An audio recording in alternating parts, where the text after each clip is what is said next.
অনেক দিন আগের কথা। মোহনপুর নামক গ্রামে রাঘব ও নীলু নামে দুই ভাই বাস করত।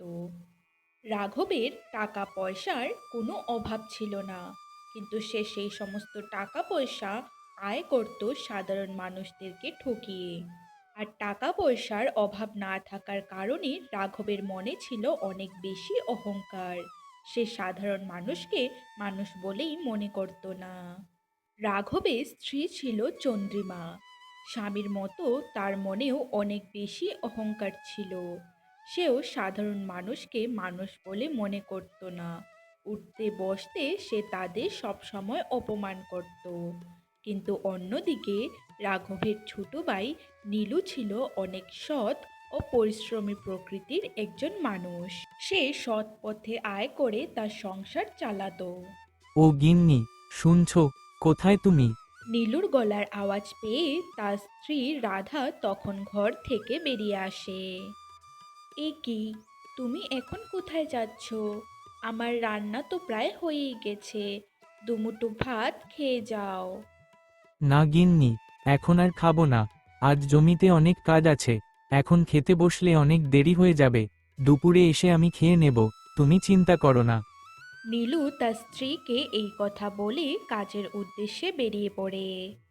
আর এভাবে দেখতে দেখতে সকাল থেকে দুপুর হয়ে যায়। দুপুর তো কখন হয়ে গেল, কিন্তু উনি তো এখনো খেতে আসলেন না। না, আমি বরং যাই, জমিতে গিয়ে ওনার খাবারটা দিয়ে আসি। রাধা যখন তার স্বামীর জন্য খাবার নিয়ে জমিতে যাচ্ছিল, তখনই সেই রাস্তায় তার বড় জা চন্দ্রিমার সাথে তার দেখা হয়। তখন সে চন্দ্রিমাকে বলে, দিদি, কেমন আছো? তুমি এদিকে কোথায় যাচ্ছিলে? আমাদের বাড়িতে যাচ্ছিলে নাকি? কিন্তু আমি তো ওনাকে খাবার দিতে জমিতে যাচ্ছি। তুমি না হয় বরং এখানটাতে কিছুক্ষণ অপেক্ষা করো, আমি ওনাকে খাবারটা দিয়ে আসি। রাধার মুখে এই কথা শুনে তখন তার বড় জা তাকে উদ্দেশ্য করে বলে, আরে থাম থাম, আমি কি তোকে একবারও বলেছি যে আমি তোদের বাড়িতে যাচ্ছি? আমার কি এতই খারাপ দিন আসলো নাকি যে তোদের মতো ভিখারিদের বাড়িতে আমাকে যেতে হবে? নিজের বড় জায়ের মুখে এই কথা শুনতে পেয়ে রাধার অনেক খারাপ লাগে। কিন্তু তখনই চন্দ্রিমা আবারও রাধাকে উদ্দেশ্য করে বলে, আমি মেম্বার সাহেবের বাড়িতে যাচ্ছিলাম, কিন্তু এখন মনে হচ্ছে যে কাজের জন্য যাচ্ছি সেটা আদৌ হবে কিনা। ওনার বাড়িতে যাবার ঠিক আগ মুহূর্তে আমার তোর মতো একটা ভিখারির মুখ দেখতে হলো। চন্দ্রিমা নিজের ছোট যাকে এইভাবেই আরো কটু কথা বলে অপমান করছিল। কিন্তু ঠিক সেই মুহূর্তে নীলু এসে সেখানে উপস্থিত হয়। তখন সে তার বৌদিকে বলে, বৌদি, আপনি আমার বউকে এভাবে অপমান করতে পারেন না। আমরা জানি আপনাদের টাকা পয়সার কোনো অভাব নেই, তাই আপনারা সাধারণ মানুষকে মানুষ বলে মনে করেন না। কিন্তু আপনি যদি আমার বউকে এইভাবে অপমান করেন, আমি আপনাকে ছেড়ে কথা বলবো না। তোমার সাহস তো কম নয় নীলু, তুমি আমাকে অপমান করছো। তুমি কি জানো আমি কি কি করতে পারি? আমি চাইলে এক্ষুনি তোমাকে আর তোমার বউকে এই মোহনপুর গ্রাম থেকে বের করে দিতে পারি। তাই আমার সাথে তুমি বুঝে শুনে কথা বলবে। আপনার যা খুশি, আপনি তা করতে পারেন। গিন্নি, চলো এখান থেকে। এই কথা বলে নীলু তার স্ত্রী রাধাকে সঙ্গে নিয়ে সেখান থেকে চলে যায়। তারা চলে যাবার পর চন্দ্রিমা তখন বলে, এই অপমানের সুদ তো আমি নিয়েই ছাড়বো নীলু। তোমাকে এর ফল পেতেই হবে। না, আমাকে এখন রেগে গেলে চলবে না। যে কাজের জন্য যাচ্ছি আমাকে আগে সেই কাজটা ঠিকভাবে করতে হবে। দিদিকে এই কথাগুলো বলে তুমি একদম ঠিক করোনি। তুমি তো জানি ওদের ক্ষমতা সম্পর্কে। ওরা চাইলে আমাদের দুজনকে গ্রাম থেকে বের করে দিতে পারে। তুমি কোনো চিন্তা করো না গিন্নি, যাদের কেউ নেই তাদের উপরওয়ালা আছেন। ওরা আমাদের কিছুই করতে পারবে না। জানো গিন্নি, মাঝে মাঝে অনেক কষ্ট হয় নিজের দাদার এসব অপকর্ম দেখে। ও মানুষদেরকে ঠকিয়ে কত বড় অন্যায় করছে, ও বুঝতে পারছে না। বাবা মা বেঁচে থাকলে হয়তো এমন দিন আসতো না কখনো। ছাড়ো এসব কথা। সকাল থেকে তো তোমার পেটে কিছুই পড়েনি। চলো এখন খেয়ে নেবে। মেম্বার সাহেব, বাড়িতে আছেন নাকি? চন্দ্রিমার গলার আওয়াজ শুনতে পেয়ে মেম্বার সাহেব তখন ঘর থেকে বেরিয়ে আসেন। আরে রাঘবের বউ যে, তা হঠাৎ আমার বাড়িতে কি উদ্দেশ্যে? কোনো বিপদ হয়েছে নাকি? না না, কোনো বিপদ হয়নি। আমি তো আপনাকে নিমন্ত্রণ করতে এসেছিলাম।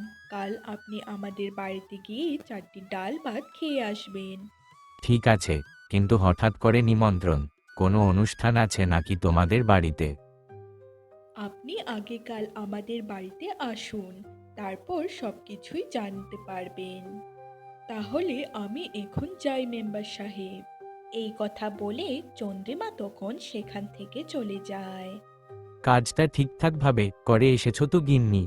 হ্যাঁ গো হ্যাঁ, হয়েছে। বললেন তো কাল আসবেন। তাহলে বাকি কাজটা কালকেই সেরে ফেলতে হবে। পরের দিন চন্দ্রিমার কথা মতো মেম্বার তাদের বাড়িতে আসেন। আরে আসুন, আসুন মেম্বার সাহেব, আপনার জন্যই তো অপেক্ষা করছিলাম। তা হঠাৎ আমায় নিমন্ত্রণ জানালে যে রাঘব, তোমাদের বাড়িতে আজ বিশেষ কোনো অনুষ্ঠান আছে নাকি? আসলে মেম্বার সাহেব, আপনার সাথে একটি গুরুত্বপূর্ণ পরামর্শ করার ছিল। আমার তো কোনো সন্তান নেই, আপনি তো ভালো করেই জানেন। আর আমার বিষয় সম্পত্তির কোনো অভাব নেই, যেগুলি আমি মারা গেলে দেখার মতো তো কেউ নেই। তাই আমি ভেবেছি আমার সম্পত্তির 70% গ্রামবাসীদের কাছে বিলিয়ে দেব। রাঘবের মুখে এই কথা শুনতে পেয়ে গ্রামের মেম্বার অনেক বেশি অবাক হন। কারণ বাকি সব গ্রামবাসীদের মতো মেম্বার সাহেবও জানেন রাঘব কিভাবে মানুষদেরকে ঠকিয়ে অসৎ পথে অর্থ উপার্জন করে। তখন তিনি বলেন, কিন্তু রাঘব, তোমার ছোট ভাই নীলু গ্রামের এক কোণে একটা কুঁড়ে ঘরে তার স্ত্রীকে নিয়ে কোনোরকম জীবন যাপন করছে। তুমি ওদেরকে কেন তোমার সম্পত্তির কিছু অংশ দিয়ে দিচ্ছ না? আপনি ঠিকই বলেছেন মেম্বার সাহেব, আমি সবাইকে দেব আর নিজের ভাইকে দেব না। তাই কি হয় বলুন? কিন্তু তার জন্য আপনাকে কিছু কাগজে গ্রামবাসীদের সই নিয়ে আসতে হবে। আর গ্রামবাসীদেরকে কিছু বলার দরকার নেই এখন। আমি আমার সব কিছু যখন ওদের নামে করে দেব, তখন আমি নিজে থেকে ওদেরকে সবকিছু জানাতে চাই। তারপর গ্রামের মেম্বার রাঘবদের বাড়ি থেকে খাওয়া দাওয়া করে রাঘবের দেওয়া কাগজগুলি নিয়ে সেখান থেকে চলে যান। কাজ হয়ে গেছে গিন্নি, এবার আর কিছুদিনের অপেক্ষা মাত্র। আর এদিকে গ্রামের মেম্বার রাঘবের কথায় বিশ্বাস করে সেই কাগজগুলিতে গ্রামবাসীদের সই করিয়ে নেন। কিন্তু তারা কেউই আন্দাজ করতে পারে না তাদের জন্য কি অপেক্ষা করছে। পরের দিন সকাল হতেই গ্রামের মেম্বার গিয়ে সেই কাগজগুলি রাঘবের হাতে তুলে দেন। আর তার কিছুক্ষণ পরেই রাঘবের লোকেরা গ্রামবাসীদেরকে না জানিয়ে তাদের জমি থেকে তাদের ফসল তুলতে থাকে।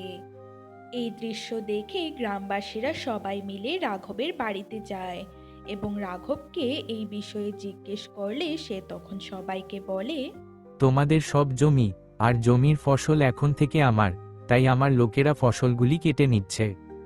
সেই গ্রামবাসীদের ভিড়ে রাঘবের ছোট ভাই নীলুও ছিল। বড় ভাইয়ের মুখে এই কথা শুনে সে তখন বলে, এই তুমি কি বলছো দাদা? এই জমি আর জমির ফসলগুলি আমাদের, এগুলির উপর তোমার কোনো অধিকার নেই। আমি জানতাম তোমরা এই কথা বলবে, কিন্তু আমার কাছে প্রমাণ আছে। কাল তোমরা মেম্বারের দেওয়া যে কাগজগুলিতে সই করেছ, সেই কাগজে স্পষ্ট করে লেখা আছে তোমরা নিজেদের ইচ্ছেও তোমাদের জমি ও জমির ফসল আমাকে দিয়ে দিচ্ছ।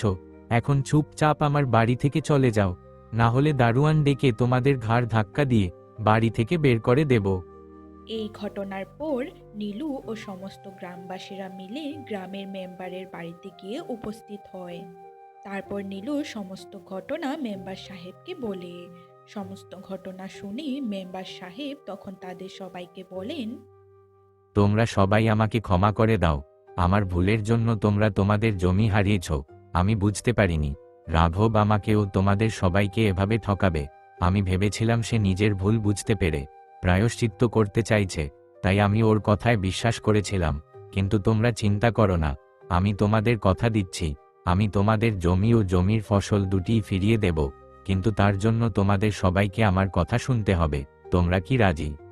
আপনার সমস্ত কথা শুনতে আমরা রাজি আছি মেম্বার সাহেব। পরের দিন সকাল হতেই গ্রামের মেম্বার পুলিশ নিয়ে রাঘবদের বাড়িতে গিয়ে হাজির হন। পুলিশকে দেখে রাঘব কিছুটা চিন্তিত হয়, তখনই পুলিশ রাঘবকে উদ্দেশ্য করে বলে, রাঘব সাহেব, আমি আপনাকে গ্রেফতার করতে এসেছি। আপনার নামে অভিযোগ আছে আপনি গ্রামবাসীদের ঠকিয়ে ওদের জমি জমা সব কেড়ে নিয়েছেন। তাই আপনাকে আমাদের সাথে থানায় যেতে হবে। পুলিশের মুখে এই কথা শুনে রাঘব কিছুটা ভয় পেয়ে যায়, কিন্তু পরক্ষণেই সে নিজেকে সামলে নেয়। কিন্তু আপনার কাছে কি প্রমাণ আছে আমি ওদেরকে ঠকিয়েছি? ওরা নিজেদের ইচ্ছায় আমাকে ওদের জমি জমা লিখে দিয়েছে। রাঘবের মুখে এই কথা শুনে গ্রামের মেম্বার তখন তাকে উদ্দেশ্য করে বলেন, তোমার সব চালাকি শেষ হয়ে গেছে রাঘব। এতদিন তুমি গ্রামবাসীদের উপর অনেক অত্যাচার করেছ, কিন্তু কেউ ভয় কিছু বলেনি। কিন্তু আজ যখন তুমি ওদের বেঁচে থাকার শেষ সম্ভালটুকু কেড়ে নিয়েছ, তখন ওরা আর ভয় না পেয়ে তোমার বিরুদ্ধে রুখে দাঁড়িয়েছে। গ্রামের মেম্বারের মুখে এই কথা শুনে রাঘব বুঝতে পারে তার বাঁচার সত্যি আর কোনো উপায় নেই, সে ধরা পড়ে গেছে। তাই পুলিশ তখনই রাঘবকে গ্রেফতার করে নিয়ে চলে যায়। আর গ্রামবাসীরা সবাই আবার নিজেদের জমি ও জমির ফসল ফিরে পাওয়ায় অনেক খুশি হয়ে যায়। হ্যালো দোস্ত, তোমরা সবাই কেমন আছো? আশা করি তোমরা সবাই অনেক ভালো আছো। আজকের এই গল্প তোমাদের কাছে কেমন লাগলো তা নিচের কমেন্ট বক্সে অবশ্যই জানিয়ে যাবে। আর গল্পটি যদি তোমাদের ভালো লেগে থাকে তাহলে একটি লাইক, শেয়ার ও সাবস্ক্রাইব করতে ভুলবে না কিন্তু। কিছু কারণবশত আমাদের চ্যানেলে কিছুদিন গল্প আসেনি, কিন্তু এখন থেকে আবার প্রতিদিন আমাদের চ্যানেলে নতুন নতুন গল্প আসবে। তাই প্রতিদিন নতুন নতুন গল্প দেখার জন্য আমাদের এই স্টোরি বক্স বাংলা চ্যানেলটিকে সাবস্ক্রাইব করে দিও। আজকের জন্য টাটা।